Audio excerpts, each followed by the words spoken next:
Oh ho ho! Welcome to Gourmet, the channel where I cook my way through all the cookbooks I own and have never used. This week, we are still working with Taste of Home, just a different holiday edition, where we'll be making Italian herb crusted pork loin with a cranberry pesto. I'm pretty excited to try this one. I've never even heard of a cranberry pesto. Kind of interested to see how that's going to go, but I'm excited to try this one. So let's get started. So to start our pork loin, we're going to make the herb seasoning for this. We need 3 tablespoons of olive oil. I'll show you what I'm using. I just got this from the store. It's a Bertolli sustainably sourced extra virgin olive oil. It was buy one, get one. Is it the best? I don't know. But we need about 3 tablespoons of that. I'm just eyeballing everything, so I know that I'm going to overmeasure and undermeasure, but I don't want to get stuff dirty. Okay, we need 5 garlic cloves minced. So we're just using some pre-minced garlic.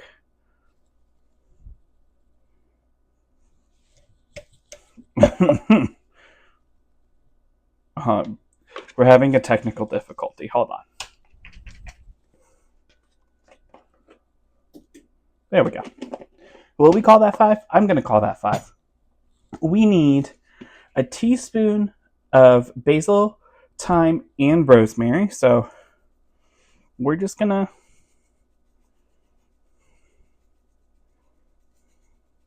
look, we're going for a lot of flavor here, okay? Here's our rosemary. Now, it did say to crush the rosemary, but I'm leaving it in big sticks because I can't be bothered to crush it. And we have thyme. Oops. I'm just over here making a mess. Okay. And then we need to add salt, pepper, and Italian seasoning. So it says a teaspoon of salt and a half teaspoon of pepper. I'm not going to do that. I'm just, you know me. Have we ever measured salt and pepper on this channel formally? I don't think so. So there's that. Now we're going to get the salt. There's our salt. And we need a half teaspoon of Italian seasoning. Well, it's definitely more than a half, but whatever. This is the Italian seasoning I'm using. And I'm just going to go ahead and stir this together with a spoon. And what we're going to do is we're going to end up rubbing this all over our pork loin. But I wanted to get this ready first because we do have some light chopping to do. But I thought the longer this sits, the more that the flavors are going to combine. So on our tray here, we're going to go ahead and cut these carrots in half and just lay them out. And then we're going to quarter-ish some onions. This is a very slender carrot. I'm just going to... You know what? That wasn't even good. That was not worth it. It said to half about 8 carrots. I bought the bag that I could find with the most whole carrots in it, but you can see that they're quite small, so we're really genuinely just trying our best. I didn't peel these either, but that's okay. I really don't think we're going to mind. We're basically just roasting these in the oven with the pork loin, so it'll be fine. Now, what's odd and what the cookbook didn't say to do was oil your vegetables at all or season them. So I'm choosing to do that on my own. Here's our onion. Here's our other onion. I got these big sweet onions. I like the way that these roast up the best.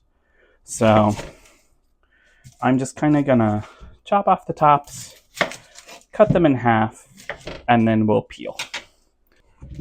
Okay, after that whole ordeal, these were really hard to peel.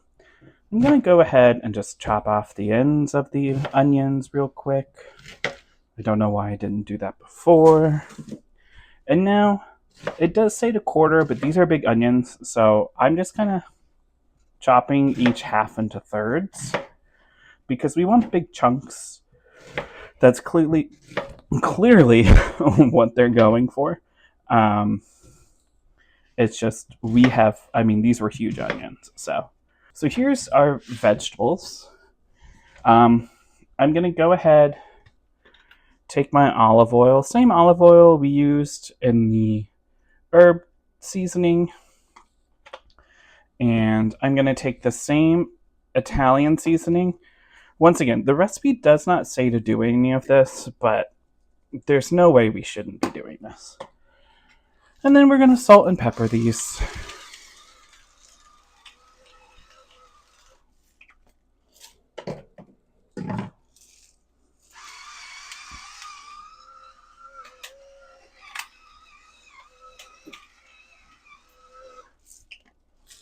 Okay, and now we're going to get our hands dirty. Now we're just going to make sure everything is nice and coated. Our onions will probably, and they definitely are, falling apart, but that's okay. You know, it's just going to make them roast a little better, I think, in my opinion. I'm going to try to get everything kind of in one layer on this pan. I have a, 2.5 pound tender pork loin.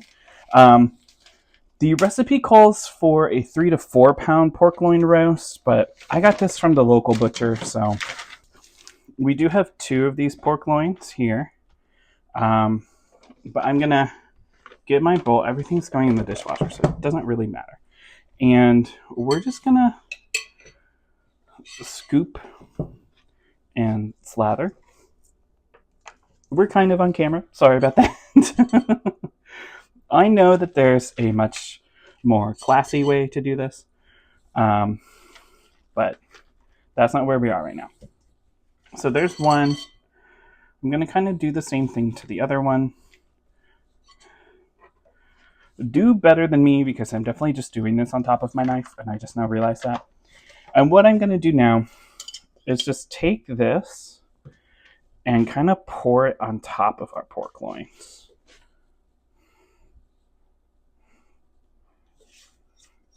And I'm going to scoop out everything from the bowl. Like there, there, and just try to get everything as coated as possible. So this is what our pan looks like.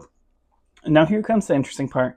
So we're going to cook this in the oven starting at 475. The directions say for 20 minutes, but ours are so much smaller than what they're suggesting that I think I might do 10 or 15, and then we bump the temperature down to 425 and roast for 30 to 40 minutes. I think we'll roast for 20 and then check, just because, like I said, these are a lot smaller than what they're using. So I don't want to overcook them. If you can find a 4 pound or 3 pound pork loin, go for it. I don't think I've ever seen one that big, but they got one. So maybe I'm just using, like, maybe it's not a tenderloin. There's a loin. I don't actually know. I didn't ask. I just picked this up. But, but we're going to put this in the oven after I wash my hands. So we're going to go ahead and start to make our cranberry pesto. We need 2/3 of a cup of loosely packed basil leaves. I just bought these fresh ones from the grocery store. So we're going to go ahead and just pick out what we think looks good. I'm not measuring 2/3 of a cup. I'm just going to let the ancestors guide me. There's that. These all look good. There's that. There's that. That's a pretty bad one. We'll use these guys. Okay. So I just went ahead and I used the one package I had. I did end up buying 2, but I don't think we need it. I think that's going to be enough basil. Now we need a 1/2 cup of dried cranberry. So I went ahead and I bought craisins. I don't know if that's right or not, but these were dry cranberries. So I can't say I thought about it too much until I got home. But we'll see how this goes. I'm not doing this in a food processor like it says. I'm doing this in my NutriBullet, so kind of close enough, but we'll see how it deals with these cranberries. But here's our cranberries. There we go. I just think that they're going to get a little gummy, and they're not going to kind of do, like, blend all the way, but I could be wrong. We don't know. And then I need 1 green onion chopped. It doesn't say, so maybe this is when I'm like, do I know what a green onion is? But we're gonna use our little green onion or scallion from my garden, and we're just gonna chop it like that. And this isn't a traditional pesto. Well, A, it's got cranberries in it, let's be real. But it's also not using like pine nuts, it's using walnuts. So that'll be interesting. We need 3 garlic cloves, coarsely chopped. I'm just adding in some minced garlic. I don't have garlic cloves, so I'm going to say that that's 3 garlic cloves. We're going to add some salt. We're going to add some pepper.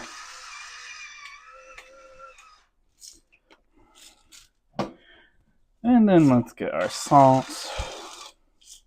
This is, of course, something that, like, as we go, we're going to taste. And then we need a 1/4 cup of chopped walnuts.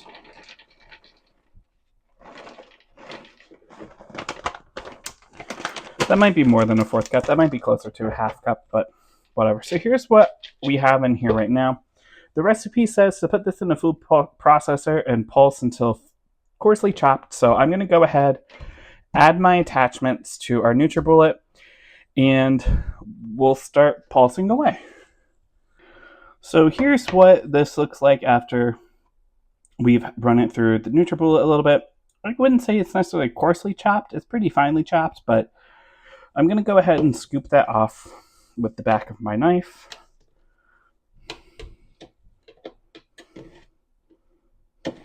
We are going to add in 2/3 cup of olive oil. Now it does say to blend in a steady stream, which is ideally what you would do if you were using a food processor. But we're just going to pour it in. We're going to start out with that much. We're going to put this on, and we're going to give this a blend.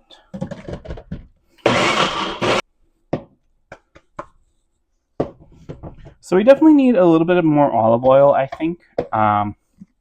So I'm going to go ahead. I might just finish this bottle off. And we're going to give this another blend. But I think we're pretty close. And then we'll just taste it for flavor.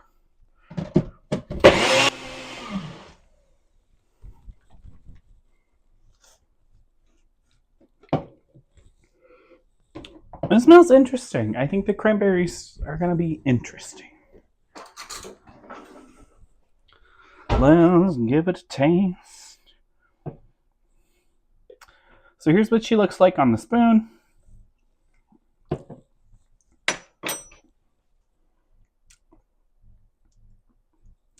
That's pretty good. I mean, that's definitely what it's supposed to be. I think I might add, I don't know. I kind of want a little bit of something to it. Maybe if I just add some more salt and pepper. That might be what I need.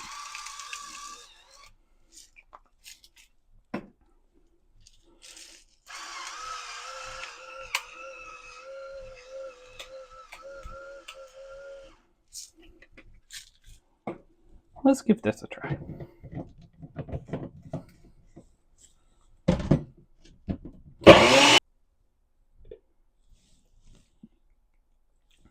That's better. I think that's what I needed.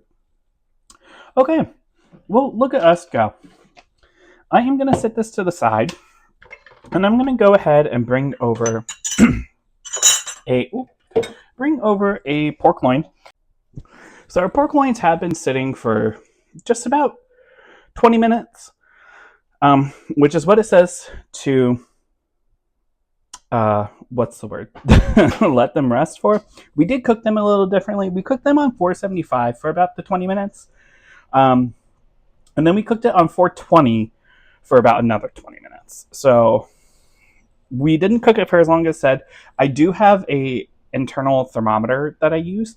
So like an instant read. That's what I'm looking for. But let's go ahead. I'm just going to cut it in half. Okay, so it is a little pink, but I think that's okay. We measured it.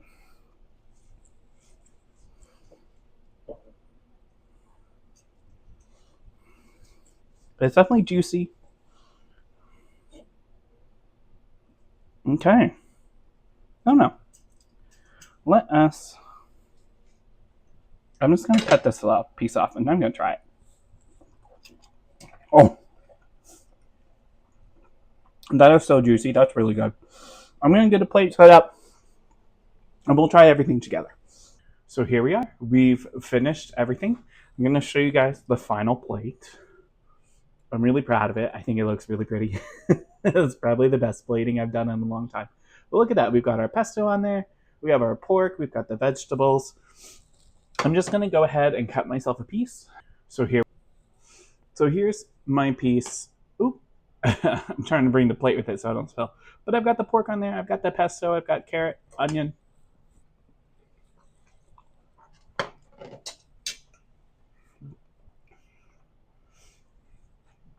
That's actually really good. And I'm glad I chose a sweet onion and not just a regular onion. Um, I think the flavors all go together really well. I'm glad I made the pesto, and I wasn't sure about it, but I think it goes great. I think this one was actually really easy to make. I didn't have to buy anything but carrots and the pork loin. Sure, the pork is going to be the expensive part, and I do think if you make the 3 to 4 pounds, mine was $12. That's going to be definitely more expensive than that. 20, $25. But just to buy that and carrots, really easy. I had the onions at home already. I had all the herbs. I had the olive oil. So this one I didn't have to buy a lot for. The pesto I had to buy a little bit more for. I had to buy the basil and the cranberries, but other than that, I owned everything else already for that too. So I like this one. I think it gets in. Is it too bad to give it a 10? I didn't see anything wrong with it. It came together really quickly. And of course, you make the pesto either while the pork's cooking or while it's resting. So, yes, the pork took, I don't know, hour and a half, 2 hours, but that was the entire time. And it wasn't a lot of active prep time. I think the cooking is where it's going to come down to, just because depending on how big your pork loin is, depends on how long you have to cook it for. But that's with every recipe, right? I love this one. I'm excited to eat this for dinner. I'll see you guys on the next one. Bye.